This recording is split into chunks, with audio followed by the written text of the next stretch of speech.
The morning sun cast long shadows across the Kepler 442b settlement as Alpha Vorac of the Nexari Pride approached the human military compound. His massive frame, nearly 3 meters tall, fur like burnished copper, eyes reflecting ancient wisdom, moved with the fluid grace of a predator despite his exhaustion. Commander Lisa Patterson watched from the perimeter fence as the alien leader limped forward, 3 small figures trailing behind like fuzzy shadows. The Nexari cubs were chest-high to a human adult, oversized with twitching ears, nervously taking in the unfamiliar sights and sounds of the human base. "Alpha Vorac," Lisa called, stepping forward with her hands visible, a gesture of respect learned during first contact protocols. "You look like hell," she said. His throat rumbled with what might have been laughter.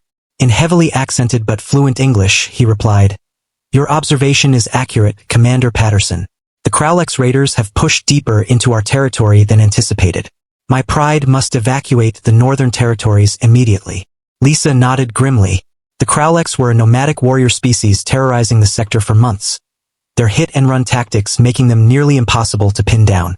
The human colony and the Nexari had formed an uneasy alliance against this common threat, but resources were stretched thin.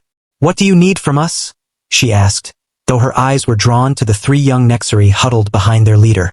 Vorac's massive head lowered, and for a moment Lisa saw not the fierce alpha of a warrior pride, but simply a father facing an impossible choice.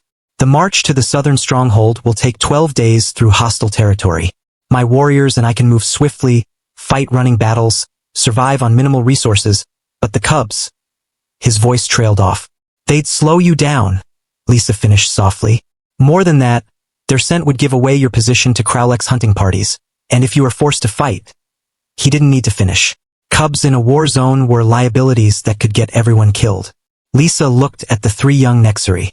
The largest, probably equivalent to a human 12-year-old, stood protectively in front of the other 2. Despite their fear, all 3 maintained the proud posture characteristic of their species. "You want us to take them?" she asked. "I am asking," Vorac said, clearly struggling with the words. "Your people have shown honor in battle.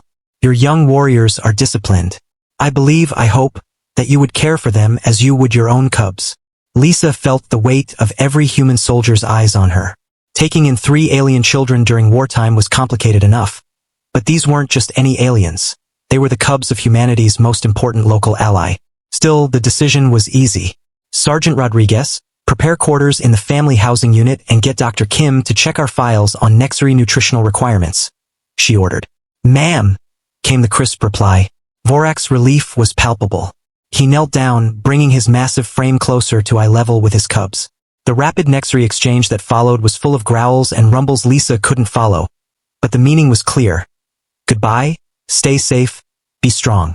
The cubs' high-pitched whines tugged at her chest, the universal sound of children not wanting their parent to leave.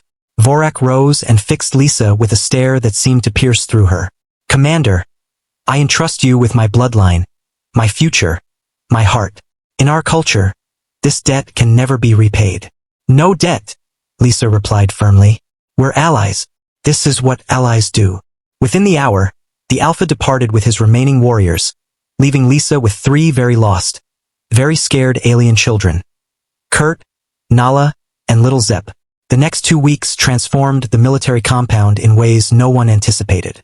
Sergeant Rodriguez, a father of 2, found himself teaching Kurt to field strip a pulse rifle. Dr. Kim discovered that Nexari cubs learned human languages with frightening speed. Soon all 3 were chattering in a mixture of English and Nexari. Private Chun, a former elementary school teacher before enlisting, recognized that the cubs weren't just homesick. They were warriors in training, removed from their natural learning environment. She began teaching them not only human customs and language but military protocol, tactical thinking, and combined arms coordination. While Nexari normally fought as individuals or small hunting parties, humans had perfected large-scale coordinated warfare over millennia. The cubs absorbed it all like sponges. 12 days after Vorac's departure, long-range sensors detected the return of the next Pride. But only about 20 warriors were approaching, moving slowly like wounded animals seeking shelter. Lisa ordered the gates opened and medical teams ready. Vorac emerged barely conscious, supported by 2 warriors, showing signs of running battles, hastily treated wounds, and exhaustion. Then the perimeter alarm screamed. Enemy contacts, multiple vectors closing fast. The Crowlex had followed the wounded Nexari straight to the human settlement. All hands, battle stations. This is not a drill, Lisa barked.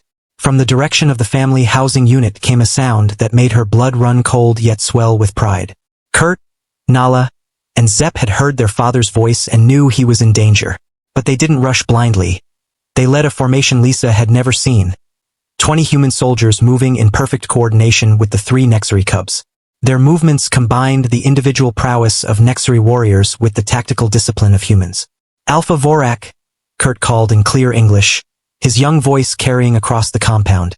We request permission to engage the enemy. Vorac, confused and disbelieving, watched his cubs lead a formation devastatingly effective in hybrid tactics. How? He whispered. Lisa stepped beside him, weapon ready. Turns out your cubs are fast learners, Alpha, and our people, well, we're pretty good teachers. The Crowlex attack hit in waves, expecting a wounded Nexari Pride and a handful of human soldiers. Instead, they faced a formation led by 3 young aliens who had spent 2 weeks learning from the most militarily successful species in known space. The battle was over in less than an hour. Later, as medics treated the wounded and counted the dead, Vorac sat with his cubs pressed against him, listening as they excitedly described their training in a mixture of languages. Lisa smiled across the compound. Sergeant, I think we just witnessed the birth of something new, she said. What's that, ma'am? The future, Lisa replied simply. The Alpha had left his cubs with human soldiers, returning to lead a formation that would revolutionize interspecies warfare. Word spread quickly. Other Nexari Prides began sending their young to train with humans, while human advisors were welcomed into Nexari territories.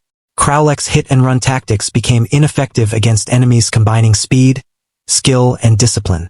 Most importantly, 3 young Nexari cubs learned that strength wasn't just individual prowess.